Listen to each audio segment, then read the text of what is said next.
우리 이정우 센터장님의 소중한 말씀을 지금부터 들어보기로 하겠습니다. 부탁드립니다. 예, 안녕하십니까. 소개받은 이종우입니다. 이렇게 만나 뵙게 돼서 대단히 반갑습니다. 날도 춥고 그러는데 오시느라고 정말 수고 많으셨습니다. 강의가 1시까지입니다. 대략 1시 정도에 일단 제가 말씀드릴 부분은 말씀을 드리고요. 그 다음에 제가 질문을 받아서 하도록 하겠습니다. 제일 좋은 강의는 원래 학생이 질문을 하고 그 다음에 앞에서 강의를 하는 사람이 그거에 대해서 계속 대답을 하면서 이렇게 강의를 끌고 가는 것이 가장 좋은 강의인데, 그게 또 가장 취약점이 하나 있습니다. 그게 뭐냐면 학생이 질문을 안 하면 그 다음서부터는 굉장히 뻘쭘해져 가지고 이게 정말 강의가 진행됐다 안 됐다 막 난리가 나기 때문에 그건 굉장히 강의를 해야 되는 입장에서는 위험한 부분이라서 그러지 않고 제가 이렇게 쭉 일단 설명을 드리고 그 다음에 이제 그걸 하도록 하겠습니다. 제 다음에 아마 시간이 없는 것 같아서 충분히 아무튼 여러분들이 혹시 이 의문이 나시는 부분들이 있으면 저한테 질문을 하실 수 있게 충분하게 아무튼 시간을 갖도록 하겠습니다. 자, 제가 말씀드릴 부분은 이겁니다. 키워드로 본 세계경제하고 자산운용입니다. 크게 봐서는 둘로 나눠져 있죠. 하나는 세계경제고 두 번째는 자산운용입니다. 대부분들이 보게 되면 D에 관심을 굉장히 많이 있습니다. 왜? 나는 어떻게 됐든지 아무튼 부동산을 갖고 있던 뭘 하던 자산은 모두 다가 어느 정도 갖고 있기 때문에 D에 관심이 많고요. 앞에는 관심이 별로 없습니다. 그죠? 방송국에 가서 방송을 하면 PD들이 제일 싫어하는 주제가 바로 이 경제입니다. 왜냐하면 PD들이 그래요. 경제라고 하는 프로를 만들어 놓고 한 2분 정도가 지나면 채널 돌아가는 소리가 들린다. 이런 얘기를 합니다. 그 정도로 이게 보면 사람들한테 상당히 어떻게 보게 되면 낯선 주제고 이랬습니다. 그래서 참 제가 여러분들한테 이제 제가 모르는 것까지 막 모르는 불분명한 이런 단어를 막 동원을 해가지고 말씀드리면 제가 생각하기에 5분 후 정도가 되면 여러분들도 다 졸리십니다. 그죠? 이 강의실의 구조상 앞으로 해서 나갈 수가 없기 때문에 대부분 보면 뒤로 이렇게 나간다던가 이렇게 됩니다. 그죠? 그거를 방지하기 위해서 제일 좋은 방법은 뭐냐? 최대한으로 아무튼 우리가 우리의 언어로서 이거를 풀어나가는 것이 가장 좋습니다. 그래서 제가 아무튼 할 수 있는 한은 그렇게 편안하고 그냥 이렇게 들으실 수 있도록 제가 말씀을 드리도록 하겠습니다. 전체적인 부분들은요, 그냥 이렇게 생각하시면 됩니다. 지금 세상이 도대체 어떻게 돌아가고 있는지, 특히 경제라고 하는 부분들로서의 세상은 어떻게 돌아가고 있는지, 이런 부분들을 가장 중요한 부분들만 일단 뽑아서 한번 말씀드리도록 하겠습니다. 그래서 제일 중요한 부분들을 한번 보게 되면요, 앞으로 우리가 이 경제에서 돌아가는 데에서 제일 중요한 부분들, 거기에 키워드가 될 수 있는 부분들을 한번 뽑아보면 제가 생각했을 때는 이 세 가지입니다. 하나는 정책, 두 번째는 저성장, 세 번째는 버블, 이겁니다. 자, 정책이라고 하는 것은 왜 그러냐면 여태까지 우리가 금융위기가 지나고 나서 현재까지, 금융위기가 2008년도에 났으니까요. 거의 한 이제 9년 정도가 되는 동안에 우리는 이 정책이라고 하는 부분들에서 계속해서 같이 왔던 겁니다. 그게 이제 보게 되면 내년도에 어느 정도 이런 부분들이 바뀌고 이렇기 때문에 여태까지 왔던 정책과 그런 것들이 어떻게 세계 경제에다 영향을 미쳤고 이게 또 내년도에는 어떻게 바뀔 건가 하는 거를 보게 되면 이 각국의 정부들이 어떻게 반응을 할 것인가 하는 부분들을 알 수 있기 때문에 이게 첫 번째예요. 두 번째는 보게 되면 아마 최근에 많이 들으셨죠? 저성장 이렇게 많이 들으셨잖아요. 그죠? 그 부분들입니다. 이게 우리나라로 따지게 되면요. 이렇게 말씀드리게 되면 그렇게 세상을 참 비관적으로 볼 필요가 있느냐 이렇게 얘기하지만 제가 생각했을 때 이제 우리나라는 더 이상의 고도의 성장이라고 하는 것은 없습니다. 고도 성장뿐만 아니라 그냥 우리 이게 성장률 이런 기준으로 봤을 때 3% 이상의 성장하기도 이제는 어렵습니다. 이제 앞으로 보게 되면 일반적인 경우에 그냥 계속해서 2% 이렇게 성장을 해가는 겁니다. 그것도 전체적인 트렌드를 보게 되면 천천히 밑으로 내려가는 형태가 그렇게 된다라고 하는 거죠. 자, 그래서 여기에서의 포인트는 뭐냐면 왜 지금 세상은 이렇게 성장이 굉장히 낮아졌느냐. 그리고 이런 부분들이 과연 앞으로 그러면 바뀔 수 있느냐 하는 부분들에 대해서 우리가 생각을 해봐야 됩니다.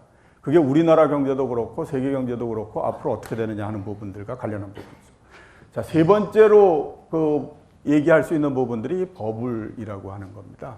그러니까 이게 자산의 가격들, 주식이면 주식, 부동산이면 부동산 이런 것들이 굉장히 많이 올라가서 지금 그런 상태이기 때문에 과연 이런 것들이 어떻게 영향을 줄 것이냐 하는 이 세 가지 부분들을 보게 되면 앞으로 지금까지의 우리나라뿐만 아니라 세상에서 경제가 어떻게 돌아가고 하는 거를 우리가 어느 정도는 알 수 있을 뿐만 아니라 앞으로 어떻게 될 건가 하는 부분들도 어느 정도는 알 수 있고요. 그렇게 되다 보면 과연 나는 나의 자산의 구조를 어떤 형태로서 이제 끌고 갈 것인가 하는 부분들이 보이게 된다라고 하는 거죠. 자, 옛날에는요, 자산의 운영이라고 하는 것은 굉장히 쉬웠습니다. 우리나라 특히 그래서. 왜냐하면 제가 여의도에 한 29년 전에 들어왔거든요. 그 당시에 우리나라의 금리가, 예금 금리가 한 14% 이렇게 됐습니다. 얼마 전에 끝났죠. 응답하라 1988. 그죠? 거기에 성동일이 왜 한일은행 과장으로 나오잖아요. 감사부 과장으로 나오는데, 대화 보면 이런 얘기 있지 않습니까? 누구죠? 바둑 기사가 5천만 원의 이 상금을 받았는데, 은행에다 예금을 하라고 그랬더니, 이게 금리가 얼마나 나오냐고. 그러니까, 요즘 좀 떨어지기는 했지만 그래도 한 14% 나온다. 그런 얘기 하잖아요. 그죠? 지금 생각하면 진짜 엄청난 거죠. 그래서 제가 입사를 해서 한 2년 차 됐을 때에 제 꿈이 그였습니다. 뭐냐면 내가 퇴직을 할 때 현금으로 한 10억만 있었으면 좋겠다. 이런 생각을 했었어요. 왜냐하면 10억이면 그 당시 금리로 따지면 1년에 대략 한 1억 얼마 정도가 나오는 겁니다. 그죠? 그러면 한 달에 대략 보게 되면 900만 원 정도의 이자가 생기는 거기 때문에 이건 굉장히 따뜻하게 지내겠다라는 생각이 들었어요. 근데 지금은 보게 되면 10억 해도 이게 진짜 얼마 안 나옵니다. 그죠? 그렇기 때문에 그렇습니다. 그래서 옛날 같으면은 자산의 선택이라고 하는 것이 별 필요가 없었어요. 근데 지금은 보면 이런 것 때문에 이 자산의 선택이라고 하는 것이 이제 굉장히 중요한 형태가 됐다라고 하는 겁니다. 자, 그래서 그 부분까지 말씀을 드리도록 하겠습니다. 자, 제일 첫 번째 정책이라고 하는 부분들에 대해서 말씀을 드리도록 하죠. 자, 2008년도에 금융위기가 났습니다. 미국에서 금융위기가 났을 때 정책을 피고하는 사람들이 선택할 수 있는 카드는 이런 두 가지였습니다. 하나는 뭐냐면 지금 문제가 터졌으니 세게 지금 조정을 하자라고 하는 거죠. 세게 조정을 해서 안 될 것 같은 놈, 문제 일으킨 놈 다 없애버리고 그 다음에 지금은 굉장히 어렵지만 이렇게 세게 하면 좀 있으면 아무튼 괜찮아진다. 이게 하나의 카드였어요. 이건 이제 IMF가 신흥국들, 이머징 마켓, 우리나라를 포함해서 이런 데가 난리를 냈을 때에 주로 썼던 방법입니다. 그죠? 두 번째는 그렇게 하지 말고 그건 너무 힘드니까 지금 보니 사람들이 부동산을 사겠다고 해가지고 빚을 일으켰다 그게 문제가 생겼으니 그 빚을 터지지 않도록 정부가 어느 정도 떠안아주는 형태로 해가지고 시간을 갖고 가자. 이게 이제 두 번째 겁니다. 이거는 굉장히 고통스럽고 이건 덜 고통스러운 형태이죠. 대신에 이건 아주 짧은 시간 내에 결판을 낼 수 있고 이건 굉장히 오랜 시간이 걸려야 결판이 나는 형태입니다. 어떤 걸 택했을까요? 이거를 택했죠. 참 희한한 겁니다. 이머징 마켓, 우리나라, 그 다음에 또 태국 이런 데가 문제가 생기면 선진국들은 항상 이거를 하라고 얘기를 합니다. 왜? 니네가 잘못해서 이런 사고가 터졌으니까 너희는 그만큼 벌을 받아야 돼. 이걸로 이제 하는 거죠. 근데 자기네가 문제가 생기면 이걸로 안 합니다. 이 밑으로 내려가죠. 얘기는 그겁니다. 우리는 경제 규모가 너무 크기 때문에 우리가 이렇게 하다가 문제가 생기면 세계 경제가 난리가 나. 그러니까 그렇게 하지 말고 이걸로 가야 돼. 그래서 이걸로 간 겁니다. 자, 그래서 어떤 정책을 폈느냐? 이렇게 된 겁니다.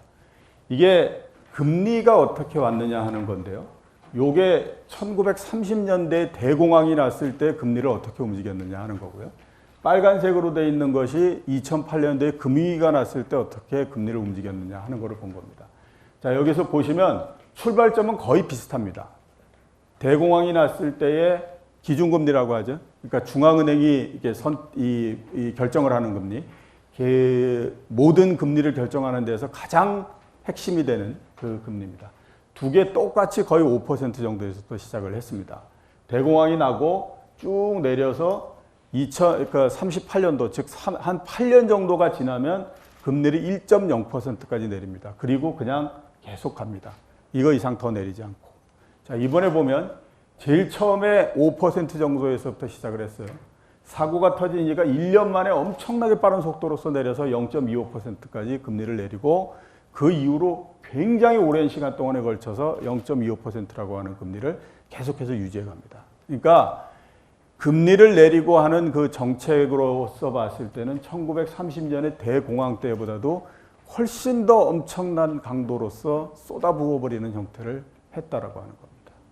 자, 그럼 금리만 거였느냐? 두 번째 일단 보게 되면 이제 정부가 돈을 투자해서 경제를 살리고 경제를 유지하고 이렇게 하려면 정부는 어차피 사람들한테 세금을 걷는 것만으로도 할 수 없기 때문에 적자를 만듭니다. 그 적자가 난 거는 중앙은행부터 빌리든지 아니면 국채를 발행을 해서 사람들한테 빌리든지 이렇게 합니다. 그 재정이 적자가 난 정도를 보게 되면 여기까지 내려갑니다. 그러니까 GDP의 10% 정도까지 내려갑니다. 이게 대략 보게 되면 2009년 정도거든요. 자, 이게 어느 정도의 그 강도고 규모냐 하는 것들을 보게 되면 여기 한번 보시면 이게 80년대 중반입니다. 이때가 이제 레이건 행정부가 들어서서 강한 미국을 재창하면서 나왔던 거죠. 그때가 보게 되면 이제 GDP 한 2% 정도의 적자가 났습니다. 이 당시에 미국이 이제 어떻게 보게 되면 역사상 처음으로 이렇게 큰 폭의 적자를 낸 때죠. 이때 어떤 얘기가 나왔느냐? 좀 전에 우리 부장님, 말씀하셨을 때 이제 일본 전공하셨다고, 일본어 전공하셨다고. 이때 이제 미국에서 많이 나왔던 얘기가 뭐냐면, 야, 이제 드디어 미국이 일본에 따라 막혀서 세계 2위의 경제 국가가 된다. 이런 위기가 굉장히 그랬었어요. 그 이유가 여기에 재정 적자가 한 2% 정도가 났기 때문에 막 그랬습니다. 지금으로 따져보면 진짜 웃기는 일이죠. 2%대 난리 법석을 쳤는데 물경 이게 보게 되면 10%까지 이렇게 벌어졌다고 하는 거예요. 그러니까 이렇게 많은 걸 해서 이 돈을 투입을 해가지고 부실이 난 곳을 막고 경제가 그러니까 경제가 나빠지지 않게 하고 뭐 이런 형태를 했다라고 하는 겁니다. 어느 정도로 돈을 많이 쏟아부었냐? 그냥 한 개의 사례를 보면 그렇습니다. AIG라고 있죠? 아시죠? 미국의 유명한 보험회사. 그 보험회사 하나를 살리기 위해서 미국 정부에서 2,100억 불이라고 하는 돈을 쏟아붓습니다. 우리나라가 외환위기가 나기 전에 200억 불이 없어가지고 그 허덕허덕대다가 결국에 보게 되면 외환위기를 들어갔던 거예요.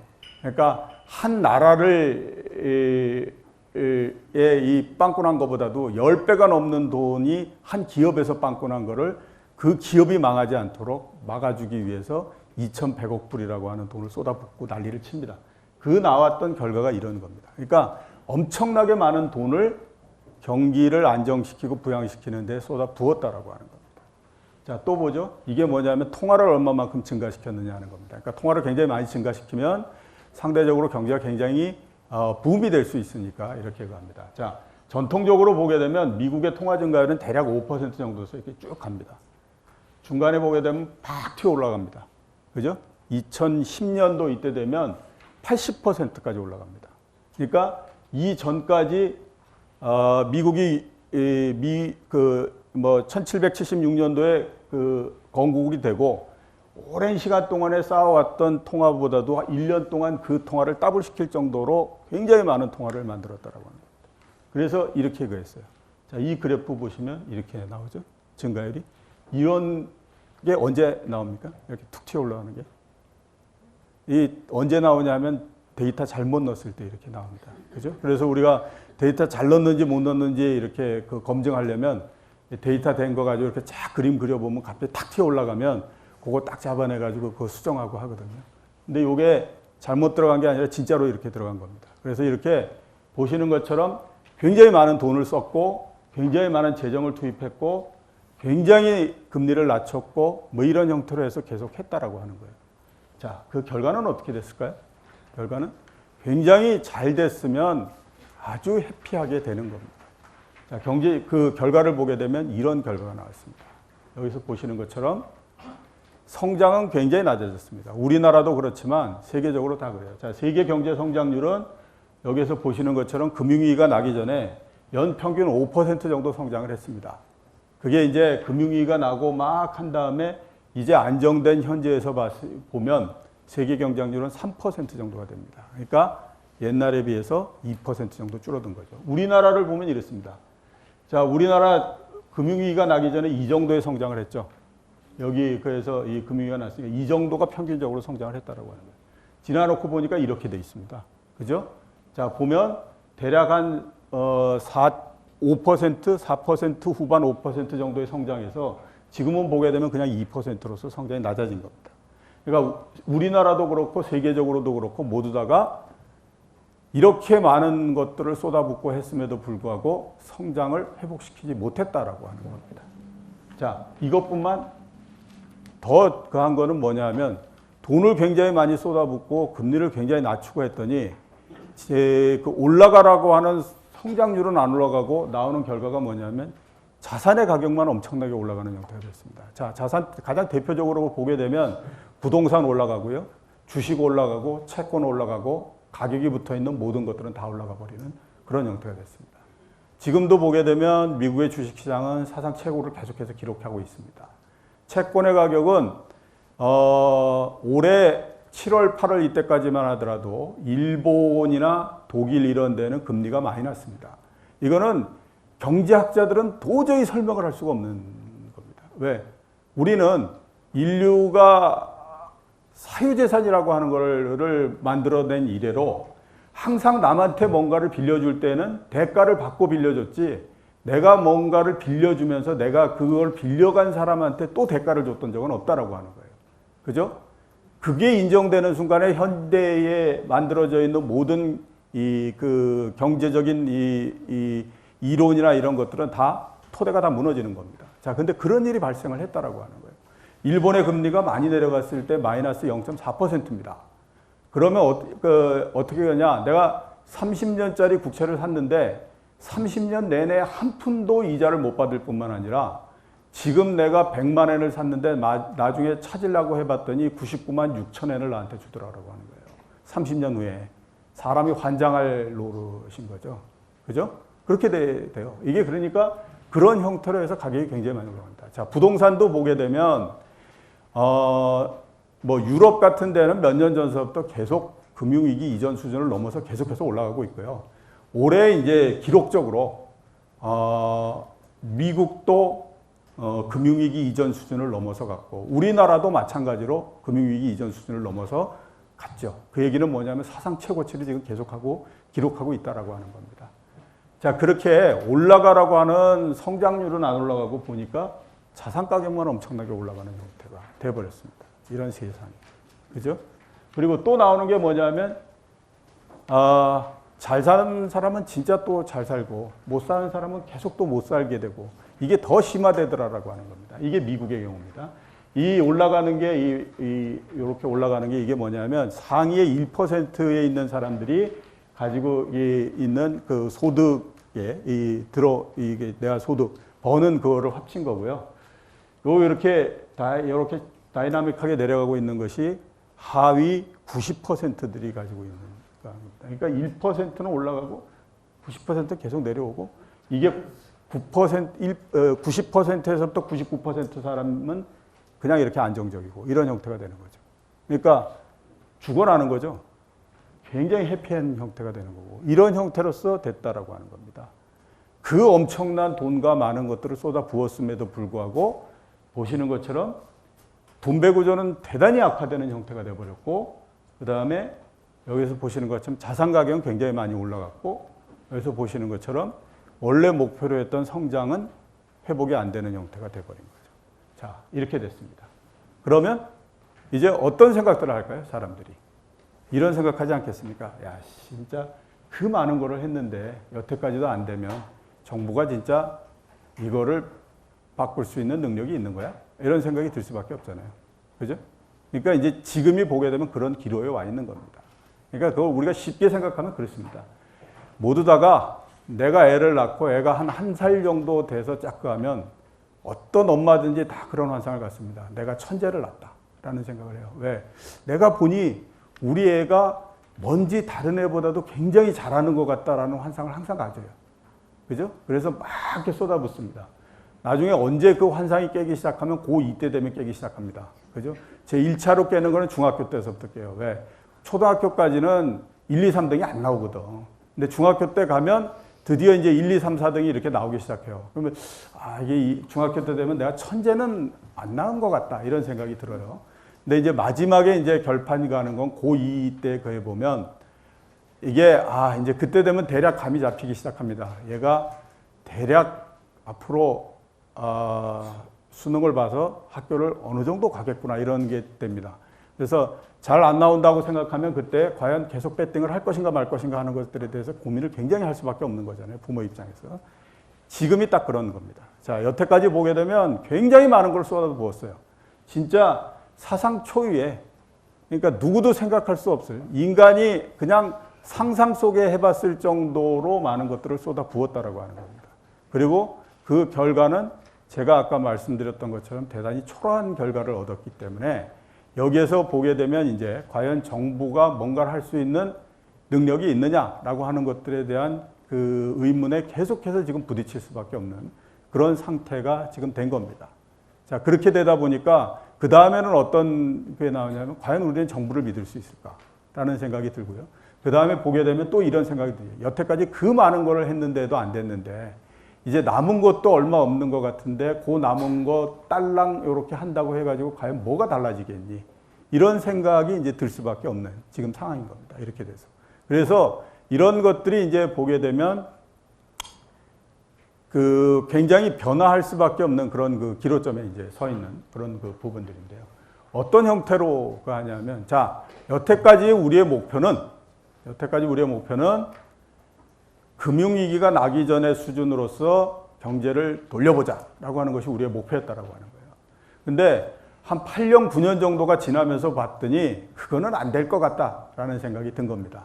자, 그래서 이제서부터는 생각을 바꾼 거죠.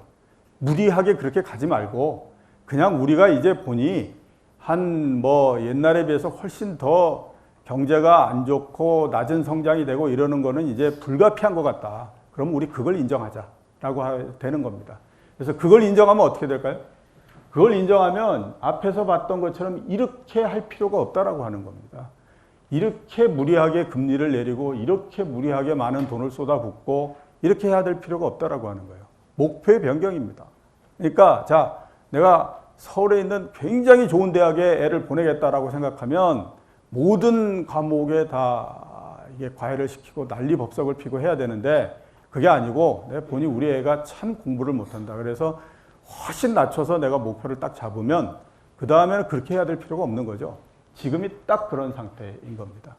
그래서 지금 보면 이제 더 이상 그렇게 무리하게 하지 말고 어차피 우리가 봤을 때 옛날에 금융위기 이전에 성장이 한 4% 이렇게 됐다면 이제 그거는 안 되고 한 2% 정도 된다라고 하면 그냥 2%에 맞추자라고 하는 겁니다. 그러면 굳이 그렇게 난리 법석을 피면서 이렇게 해야 될 필요가 없으니까 그래서 내년도서부터는 그런 형태로서 바뀌어간다라고 하는 거죠. 이게 보게 되면 여태까지 왔던 정책과 이런 부분들에서 굉장히 크게 차이가 나는 그런 형태가 될 수밖에 없는 겁니다. 그래서 앞으로 보게 되면 여태까지 우리가 한 8년, 9년 동안에 왔던 세상과 또 앞으로 그에서 조금 다른 형태로서 일단 가는 그런 부분들이 된다라고 보시면 됩니다. 자, 두 번째로 봐야 될 게 성장이 낮아지는 겁니다. 저성장이 되는 겁니다. 한국이 과연 이거에서 벗어날 수 있느냐, 이 저성장으로서 가는 틀 내에서 벗어날 수 있느냐, 여러분 어떻게 생각하십니까? 잘할 수 있다? 아니다. 제가 봤을 때는 안 됩니다. 그러니까 그 저성장이라고 하는 틀에서 벗어난다는 것은 제가 봤을 때 거의 불가능하다라는 생각입니다. 왜? 여태까지 우리보다도 더 셌던 데가 안 됐기 때문에 그렇습니다. 자, 한반도에 있는 사람들은 굉장히 아무튼 특이한 사람들입니다. 이번에 보면 굉장히 한 에너지도 나오고 그랬지만, 아니하면 자, 남쪽에 있는 사람들은 일본을 굉장히 우습게 생각합니다. 그죠? 북쪽에 있는 사람들은 미국을 굉장히 우습게 생각합니다. 그러면 이 한반도에 있는 사람들은 세계에서 1등과 2등이라고 하는 미국과 일본을 굉장히 우습게 생각하는 사람들이 모여 있는 곳이에요.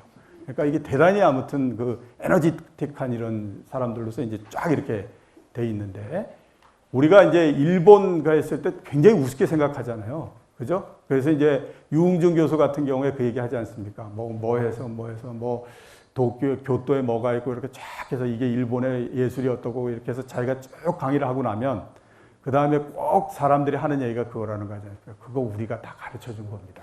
이런 얘기를 한다잖아요. 그죠? 그런데 제가 봤을 때 일본은 정말 경제적으로 했을 때 진짜 미국을 제외하고는 그 어느 나라도 가보지 못했을 정도로 엄청난 파워를 옛날에 갖고 있었다고 하는 겁니다. 예를 들어서 1988년도 한번 보게 되면요. 세계의 기업들을 시가총액 순으로 쭉 세워서 1등서부터 50등까지 세우잖아요. 그 50등에서 40개 기업이 일본 기업입니다. 1등서부터 10등까지는 전부 다 일본 기업입니다. 그러니까 1등이 어디냐 하면 도쿄 미쓰비시 은행, 2등이 NTT 도코모 이런데요. NTT 도코모가 1988년도 이럴 때는 한 주식을 한 주만 팔게 되면 도요타 자동차 한 대를 살 수 있을 정도였었어요. 그러니까 우리가 뭐 지금 그런 얘기 많이 하지 않습니까? 일본 그 당시에 일본의 도쿄만 팔면 미국 전체를 다 살 수 있다 이런 얘기 하잖아요. 그건 이제 굉장히 많이 알려진 얘기고 그냥 기업만으로 봤을 때도 그런 형태다라고 하는 겁니다. 지금 우리가 중국이 어쩌다 막 얘기를 하지만 중국이 진짜 지금 그거 한다고 하더라도 꼴랑 세계 50개 기업 내에서 들어가는 기업은 6개 이 정도밖에 안 됩니다. 그 6개도요, 옛날에 보게 되면 이 공기업 이런 걸로 해가지고 워낙 큰 공기업이었기 때문에 그냥 올라가는 거예요. 그러니까 중국 같은 데에 그 차이나 페트로케미칼 같은 회사가 지금은 많이 줄었지만 2002년도 이때 보면 종업원 수가 130만 명입니다. 세상에 어떤 회사가 130만 명의 종업원을 갖고 있는다고 있겠어요. 그럼 왜 130명이나 되냐? 이게 보게 되면 맨 밑에 어떤 회사까지도 있냐면 화장실에다가 화장지를 제공해주는 페트로케미칼에 그 회사 그 사업부까지도 다 있는 거예요. 그렇게 되다 보니까 130만 명씩 막 이렇게 됩니다. 그러니까 그거는 옛날서부터 자본 자체를 굉장히 크게 했던 회사이기 때문에 들어가 있는 거고, 일본 같은 경우는 그렇지가 않았다라고 하는 거예요. 그러니까 굉장히 경제적으로 봤을 때 엄청난 그 경제를 이렇게 갖고 있었습니다. 자, 근데 한번 보시죠. 일본도 보게 되면 결국 이렇게 성장이 계속해서 낮아지고 이러는 부분들을 이게 자연적으로 계속 넘어갔네요. 왜 이렇게 됐는지 모르겠지만 아무튼 뭐 그렇습니다. 잠깐만 기다려 주시면 원래 오는 자리로 원래 왔습니다. 자, 이렇게 굉장히 한 나라죠. 그런데도 여기도 보게 되면 이게 성장이 계속해서 떨어지고 이러는 걸 막지 못했어요. 자, 우리가 경제가 저성장이 되는 형태는 두 가지 형태가 있습니다. 대부분이 보게 되면 우리가 일본에 너무 가까이 있기 때문에 일본의 경우만 봐서 대부분들 보게 되면 이제 경제가 쭉 이렇게 가다가 어느 순간에 팍 터져가지고 확 성장이 낮아진다. 이런 것들로만 생각을 하고 있어요. 그죠? 그건 일본의 케이스고, 두 번째 케이스가 뭐냐면 유럽의 케이스입니다. 그거는 시간을 두고 천차적으로 이렇게 천천히 내려오는 형태입니다. 지금도 유럽은 계속해서 내려오고 있어요. 우리나라가 제가 봤을 때 두 번째 케이스로 지금 계속해서 이렇게 내려가고 있는 겁니다. 그렇기 때문에 여기에서 역전을 시켜가지고 갑자기 성장을 굉장히 높게 가까우고 이러는 것들은 일단 제가 봤을 때 나오기가 굉장히 좀 어렵다라고 생각이 됩니다. 그리고 앞으로도 보게 되면 세계에서 경제가 굉장히 고도의 성장을 하고 이러는 것들은 이제 더 이상 나오기는 굉장히 어렵습니다. 오랜 시간이 지나지 않으면. 왜 그러냐? 자, 이걸 한번 보시죠. 경제가 성장하려면 세 가지입니다. 제일 첫 번째에 경제가 성장하는 거는 사람이 많이 투입이 되기 때문에 그렇습니다. 옛날에 우리나라도 마찬가지였고요. 경제가 굉장히 이제 막 이렇게 원시적인 수준에서 이렇게 이제 확 해가지고 이제 움직이기 시작했을 때, 그러니까 공장을 제일 먼저 지어서 막 이렇게 하게 되면 어떤 사람들이 들어오냐면 농촌에 있던 사람들이 들어오게 되죠. 그죠? 옛날에 땅 파서 벼 심고 그랬던 사람들이 이제 들어와서 공장에서 일을 하기 시작합니다. 그때 성장이 굉장히 이렇게 높게 올라갑니다. 그 단계가 어느 정도 되면서 또 하나 가는 건 뭐냐면 이 공장을 짓고 이러는 데서 돈을 번다라고 하기 때문에 사람들이 굉장히 많은 공장을 짓고 자본을 축적하고 합니다. 그러면서 고도 성장이 막 됩니다. 자, 거기까지 다 진행되고 나면요. 그 다음에는 이제 뭐 더 이상 뭐 그렇다고 사람들이 어느 날 갑자기 굉장히 많이 생겨날 수도 없는 거고, 그러니까 그 다음서부터는 기술이 쭉 발전을 해가야 이제 성장이 될 수 있습니다. 지금 세계적으로 성장이 잘 안 되는 가장 큰 이유는 50년서부터 60년대 초까지 나왔던 베이비붐 세대들이 이미 다 은퇴를 하는 때가 됐기 때문에 더 이상 인구가 늘어나거나 이럴 수 있는 가능성은 없습니다. 그죠? 두 번째, 중국이 들어오면서 전 세계에다가 물건의 풍년을 만들어 버렸기 때문에 자본이 더 이상, 그러니까 기계가 더 늘어나고 공장이 더 늘어나고 이럴 수 있는 가능성도 현재는 없습니다. 세 번째, 우리가 기대할 수 해야 되는 부분들이 이겁니다. 기술이 발전을 해서 돼야 되는 겁니다. 자, 근데 우리가 요즘 이제 왜 TV나 이런 데 보게 되면 제4차 산업혁명 이런 얘기 하잖아요. 그죠? 들어보셨죠? 네. 들어보신 분? 손 들어보세요. 꽤 되시네요. 네. 자, 제4차 산업혁명 이런 얘기를 합니다. 그러면 제4차 산업혁명이 있다라고 하는 건 1차 산업혁명도 있고 2차 산업혁명도 있고 3차 산업혁명도 있고 4차 산업혁명이 있다라는 얘기가 되잖아요. 그죠? 1차 산업혁명은 여러분 다 아시는 겁니다. 와트가 증기기관을 만들어 가지고 방적기를 만들어서 그게 이제 대략 뭐 1800년도 언제서부터 이렇게 해가지고 그거 한 겁니다. 두 번째 산업혁명이 제일 중요합니다. 1920년대, 10년대에서부터 시작했는데요. 지금 우리가 가지고 있는 거의 대부분의 것들이 여기서 만들어집니다. 라디오, 텔레비, 자동차 뭐 이런 거 다 그거 할 뿐만 아니라 그것만 우리가 눈에 보이니까 그렇죠. 거기에서 만들어진 것 다 그래서 우리가 봤을 때, 자, 우선 엘리베이터도 그때 만들어졌습니다. 그죠? 엘리베이터 없었으면 100층짜리 건물은 못 만들잖아요. 그죠? 그거 언제 100층까지 기어 올라갔다가 한 번 또 일이 있다고 해서 또 내려왔다가 또 올라갔다 그러면 한 번만 올라갔다 내려왔다 그러면 진다 빠져서 못 하잖아요. 그죠? 그런 거. 자, 또 그냥 간단히 생각해 보면 상하수도 시설도 그때 다 만들어진 겁니다. 그 이전에는 보게 되면요. 그러니까 그게 사실은 아니에요. 근데 사람들이 그게 사실이라고 믿는 게 있습니다. 뭐냐 하면 여자들이 왜 하이힐을 신고 다니느냐.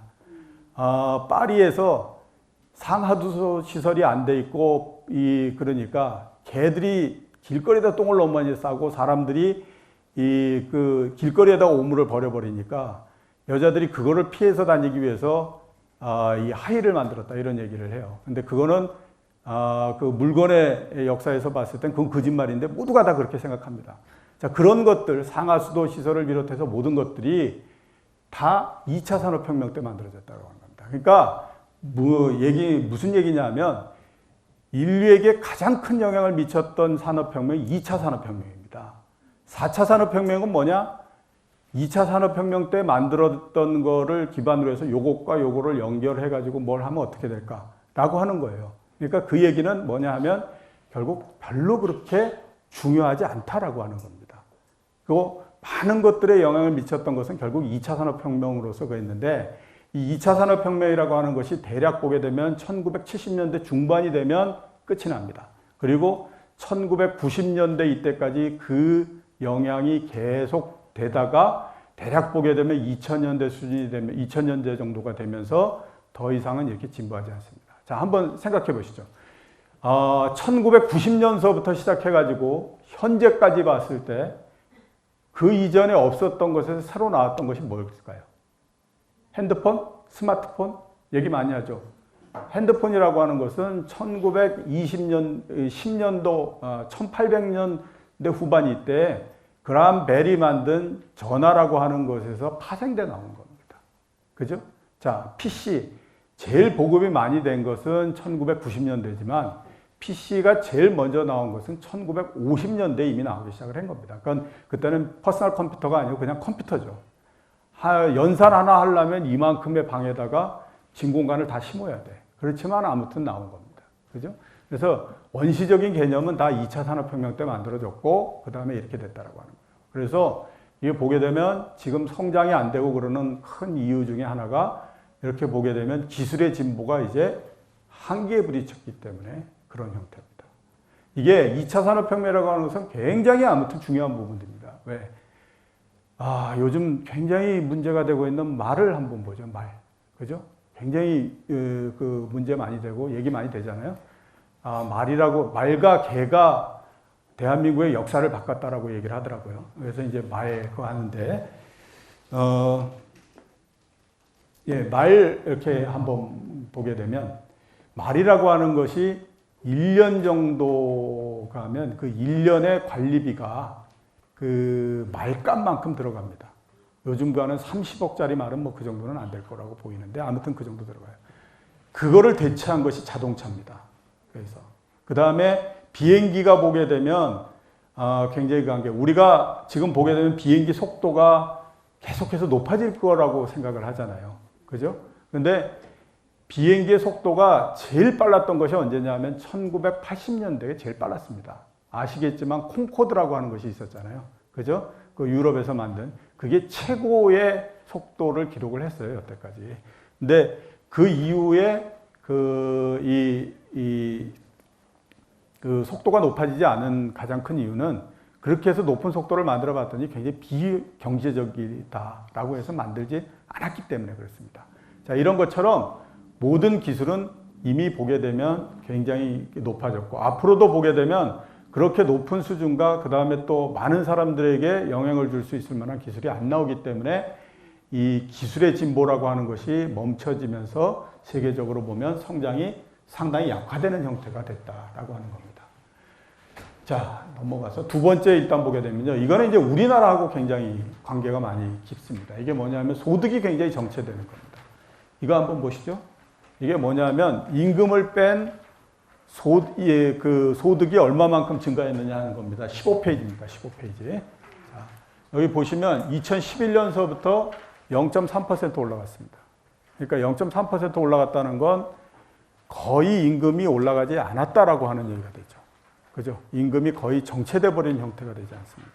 이렇게 임금이 올라가지 않다 보니까 사람들이 쓸 수 있는 게 없어진 겁니다. 거기에다가 이걸 한번 보죠. 뭐냐? 결국 마지막은 전부 다 치킨집에서 만난다. 이겁니다. 이게 전체 취업되어 있는 사람들 중에서 자영업자의 비중입니다. 28% 거의 30% 됩니다. 다른 나라들은 다 이 정도인데 대한민국은 창업의 정신이 굉장히 뛰어나서 28% 이렇게 됩니다. 이게 이렇게 되다 보니까 임금으로서 벌어들이는 거 없고요. 그 다음에 여기에서 보시는 것처럼 굉장히 불안정한 형태잖아요. 그죠? 그래서 이렇게 되다 보니까 사람들이 쓸 수 있는 게 별로 없어졌다라고 하는 겁니다. 그래서 이렇게 성장이 굉장히 낮아진 겁니다. 그래서 이렇게 보게 되면 자, 이런 형태가 되는 겁니다. 전체 소득이 이렇게 만들어진 것에서 가게들이 갖고 간 비중을 보게 되면 이게 우리나라입니다. 맨 밑에. 요 바로 위가 일본입니다. 그러니까 일본보다도 우리는 가게에서 쓸 수 있는 소득이나 이런 부분들이 훨씬 더 적다라고 하는 거예요. 자, 우리는 1997년도에 외환위기를 겪고 그 다음에 10년 사이에 3번의 위기를 겪습니다. 97년도에 외환위기가 났고요. 그 다음에 2003년도가 되면 카드채 대란이 납니다.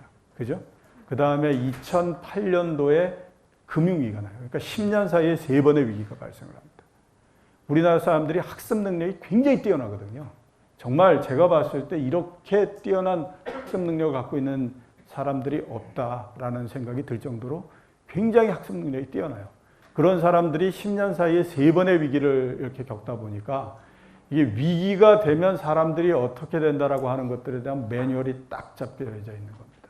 자, 그 매뉴얼로서 나오는 것이 바로 이제 이런 부분들입니다. 이렇게 임금이 적고 이렇게 되다 보니까 이렇게 되는 건데. 자, 외환위기가 나고 난 다음에 한 2개월 정도 지나서 그걸 하죠. 나라 사랑 근모으기. 그죠? 나라사랑 근무오기를 왜 했을까요? 제 생각으로는 아마 그랬을 거예요. 자, 우리가 외환이 없어서 이렇게 사고가 났으니 이 외환을 구해가지고 이 빚을 다 갖게 되면 우리는 위기 이전 수준으로서 돌아갈 수 있다. 이 생각을 했겠죠. 그죠? 그렇게 해서 막 했을 겁니다. 자, 그래서 그때는 기업을 살리기 위해서 모든 것들을 다 합니다. 우리가 아무튼 할 수 있는 모든 것들을 다 해줍니다. 그때 이제 생겼던 것이 뭐냐면 비정규직이 양산되기 시작을 했고요. 그죠? 그 다음에 또 파견 근로 뭐 이런 것들을 해가지고 진짜 다 그걸 했습니다. 자, 그렇게 해서 굉장히 빠른 속도로서 벗어났어요. 저희가 보기에는 그 외환위기로 해서 진짜로 사람들이 어려웠던 것은 대략 한 1년 정도였고요. 그 다음에 그 이후에 1년, 그러니까 99년 정도 들면서부터는 세상에 이렇게 좋을 수가 없다. 이러면서 이제 막 굉장히 많이 그걸 했습니다. 자, 그렇게 돼서 굉장히 좋아지면 우리가 그동안에 굉장히 고생을 했고, 그 다음에 이렇게 좋아졌으니 기업들 입장에서 그래, 우리가 어려울 때 이렇게 도와주셨으니 이제 상황이 좋아지고 그랬으니까 여러분들께 우리가 보답을 해드리겠습니다. 여태까지 우리가 피치 못하게 비정규직으로 했던 분들은 전부 다 정규직으로 이렇게 바꿔드리고요. 이렇게 했겠습니까? 절대 그렇게 안 하죠. 거기까지 들어온 건 내 거야, 이제. 그래서 이제 거기에서 후퇴를 하지 않습니다. 그러다가 또 위기가 나거나 또 안 좋아지면 앞으로 또 나갑니다. 그래서 거기에서부터 또 벽을 치고 더 많은 것들을 계속해서 이렇게 갖고 가는 그런 형태가 됐습니다. 그리고 여태까지 왔어요. 그리고 지금은 어느 것까지 왔냐? 자, 이제는 그러니까 정규직도 우리가 판단했을 때 일을 잘 못하는 것 같다라고 생각하면 그냥 아웃을 시킬 수 있다. 이것까지 해달라라고 해서 한 2년 전서부터 계속 노동법 개정해야 되고 뭐 이렇게 해서 온 거잖아요. 그죠? 그게 여기까지 이렇게 간 겁니다. 그러니까 굉장히 후퇴 뭐 이렇게 해서 이게 온 겁니다. 자, 이렇게 되다 보니까 이제 사람들은 어떤 생각을 가질 수밖에 없어요. 이런 생각을 가질 수밖에 없겠죠. 이제 다시는 외환위기 이전으로 또 돌아갈 수 없다. 이거 이제 모든 사람들이 다 인정을 해버린 상태입니다. 자, 그러면 어떻게 될까요? 그러면 이렇게 생각할 수밖에 없죠. 그러면 그거 돌아갈 수 없으면 나는 이제 어떻게 해야 될까라는 생각을 합니다. 어차피 누구도 나를 보호해주지 않기 때문에 이제 내가 나를 보호해야 된다라는 거죠. 그러니까 외환위기 이전까지는 우리가 일본의 고용 시스템을 갖고 있었기 때문에 처음에 입사해서 맨 마지막에 끝날 때까지 아무튼 기업이 어느 정도 책임을 진다라고 하는 것이 일반적인 정서였었는데 그 구도가 깨지면서부터 그 다음에는 내가 나를 보호해야 된다라고 하는 쪽으로 나가는 거죠. 그렇지, 왜 그렇게 생각하느냐? 그냥 생각해 보면 끔찍하잖아요. 내가 이렇게 쭉 가서 아무것도 없는 상태에서 은퇴를 하고 이렇게 돼서 내가 60이 된다면 과연 어떻게 될까? 뭐 답은 하나죠. 탑골공원 가야지. 그죠? 그 방법밖에 없잖아요. 그러니까 그거를 막기 위해서는 내가 뭔가를 가지고 그 다음에 내가 대비를 해야 되겠다. 이렇게 될 수밖에 없습니다. 그렇게 되다 보니까 여기에서 보시는 것처럼 소득은 굉장히 낮고 그 다음에 치킨집도 이렇게 많이 늘어났고 이런 거에서도 또 그에서 내 미래를 위해서 내 스스로가 나를 이렇게 해가지고 만들어야 되겠다 이렇게 생각하다 보니까 자연적으로 쓸 수 있는 돈 자체가 줄어드는 겁니다. 그렇게 되다 보니까 소비가 늘어나지 않게 되는 거죠. 그죠? 이렇게 되니까 자연적으로 보게 되면 상당히 경기가 시간이 갈수록 둔화되는 형태로서 갈 수밖에 없는 겁니다. 이건 굉장히 구조적이죠. 어느 날 갑자기 며칠 전에 청문회에 나왔던 이재용 회장께서 부회장께서 그냥 야 이제 삼성그룹에 있는 모든 사람들의 임금을 오늘부터 더블을 만들어주겠다. 이렇지 않는 한은 이게 굉장히 가기가 어렵습니다. 자, 그 다음에 기업들의 투자를 한번 보죠. 지금 보게 되면 굉장히 많은 돈이 기업들이 옛날보다도 굉장히 많은 돈을 버는 것은 분명합니다. 왜? 제가 몇 년 전에 현대차에서 운영하는 현대차에서 가는 그 증권회사에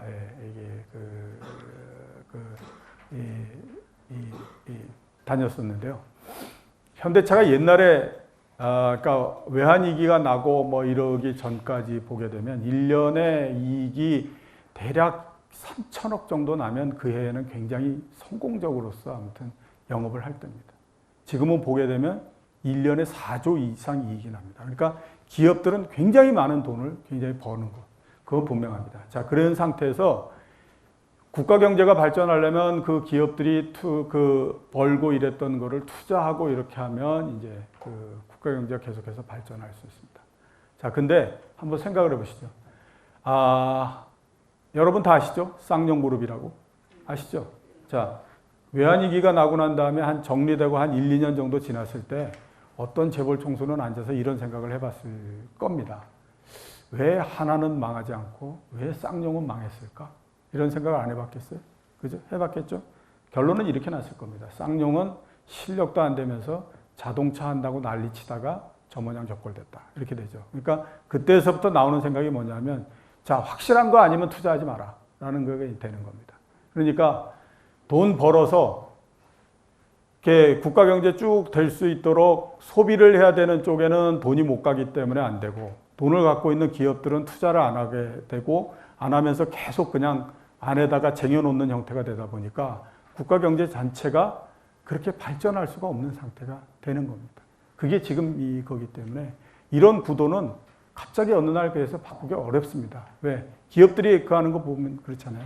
모험적인 부분들에 투자하지 않습니다. 그럼 어디에다 투자하냐? 작년서부터 유행했던 게 뭐냐면 면세점 허가 내주는데 와 달라들어가지고 난리가 아닌 겁니다. 원래 면세점 늘어나기 전에 우리나라의 면세점은 그 전국에 걸쳐서 5군데밖에 없었어요.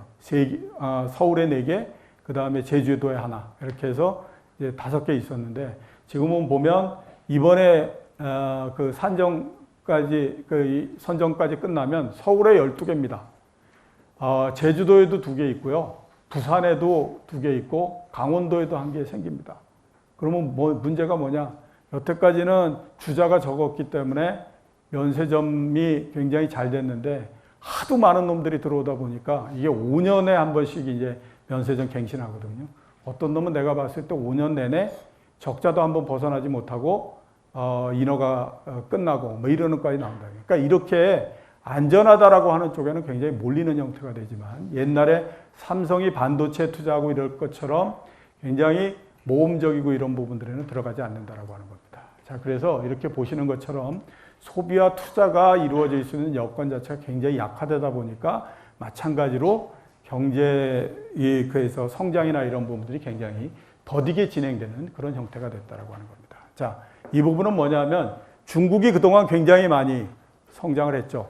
우리가 보면 2000년대 10년 정도에 걸쳐서 중국이 굉장히 역할을 많이 했고 우리가 그 바로 옆에 있어서 가장 큰 혜택을 받았습니다. 왜? 중국이 제일 처음에 경제가 막 발전해 가기 시작하면서는 제일 필요했던 게 뭐냐면 기계가 제일 필요했어요. 그래서 그 기계를 수입해 올 수 있는 2군데가 있습니다. 하나는 일본이고 하나는 한국이에요. 근데 일본은 워낙 중국 애들이 일본 애들은 싫어하기 때문에 그 다음에 그 당시에 보더라도 가격이 높기 때문에 일본으로 잘 안 갑니다. 그래서 주로 많이 몰린 게 어디냐 하면 한국입니다. 그래서 2005년, 6년 이때까지 보게 되면 중국에서 굴러다니는 브루도자의 한 10분의 1 정도는 한국에서 두산 인프라코아 이런 데서 만든 브루도자가 굴러다녔어요.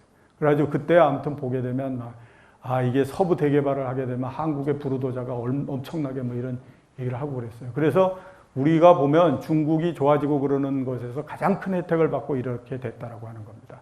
근데 이제 보게 되면 중국을 포함해서 인도, 브라질 뭐 이런 그 신흥국들이 더 이상 경제가 굉장히 좋거나 이러는 것은 나오지 않습니다. 이제 보면 중국도 굉장히 높은 성장을 하고 이러는 것에서 이미 끝나고 천천히 계속해서 내려오는 형태가 된다라고 하는 겁니다. 왜? 이제 보면 중국 경제도 피크를 쳤고요. 그 다음에 앞으로 보게 되면 꾸준히 계속해서 내려옵니다.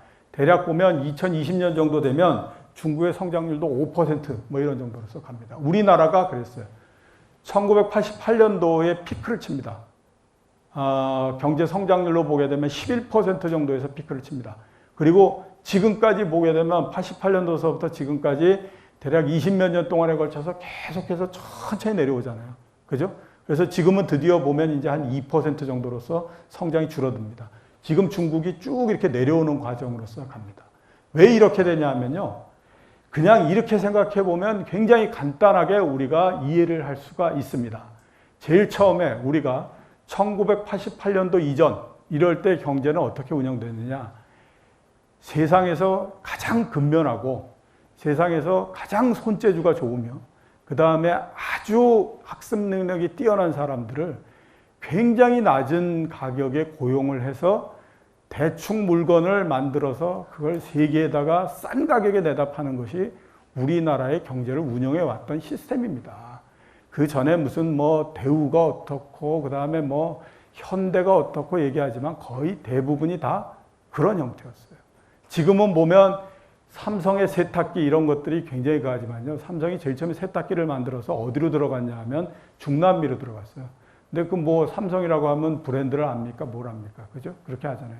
근데 이거를 세탁기를 팔려고 그랬더니 브랜드를 모르는 것에서 가격이 너무 높으니까 이걸 팔 수가 없는 거예요. 그래서 생각해낸 게 뭐냐면 세탁의 기능은 빼내고 탈수의 기능만 집어넣는 형태. 이게 우리 옛날에 아시겠지만 짤순이라고 하는 것의 형태로서 집어넣어서 갑니다. 그렇게 돼서 거기에서부터 이제 차차 이렇게 신뢰를 얻어서 드디어 나중에는 세탁기를 팔아먹을 수 있는 그런 단계에서 이렇게 가는 겁니다. 자, 그래서 이제 했다라고 하는 그런 형태로서 합니다. 그러다가 아시는 것처럼 87년도 이럴 때에 이제 민주화 대항쟁이 나죠.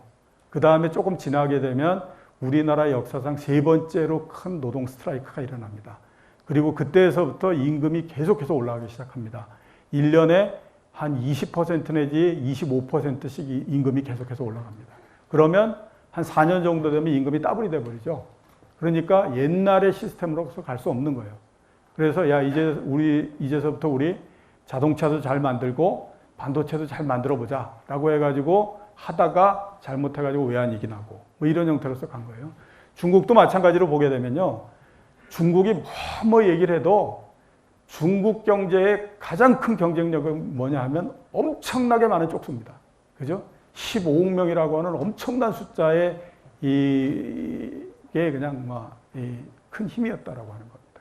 근데 한 몇 년 전서부터 그러니까 한 7년, 6년 이때에서부터 정부가 들어서 사람들의 임금을 올려주기 시작합니다. 왜? 이게 경제가 쭉 성장을 하잖아요. 어느 나라든지. 그러면 성장을 해서 어떤 이렇게 성장하는 과정에서 보게 되면 필연적으로 나오는 것이 뭐냐면 빈부의 격차가 굉장히 커지고요. 그 다음에 보게 되면 부정부패가 굉장히 커집니다. 그래서 그거를 막지 못하게 되면 그 다음에는 정치적인 혼란이 엄청나게 옵니다. 중국은 사람들이 모여가지고 왕조를 때려엎고 이러는 데는 일가견이 있는 사람들입니다. 이게 유럽 같은 데 보면 프랑스 대혁명이라고 그러잖아요.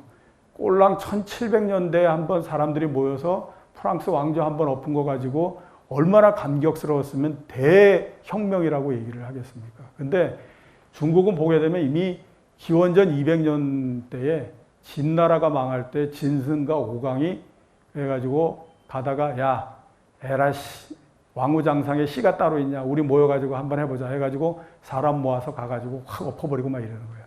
그렇게 되다 보니까 중국은 이 정치적인 혼란이 오는 것들에 대해서 굉장히 민감하게 생각합니다. 그게 뭐냐면 2006년 7년도에 이렇게 빈부격차가 계속되고 그러면 이게 정치적인 혼란이 생길 수 있다라고 해서 계속해서 임금을 올려주기 시작합니다. 그리고 보면 몇 년이 지났죠. 그러면 임금이 굉장히 올라가기 때문에 문제가 뭐냐면 여태까지 중국이 가지고 왔던 시스템을 계속해서 갖고 갈 수 없는 상태가 돼버리는 겁니다. 그리고 지금이 보게 되면 그렇게 됐고 결국 보게 되면 계속해서 지금 성장이 계속해서 둔화되는 형태다라고 하는 겁니다. 이거는 되돌릴 수 없습니다.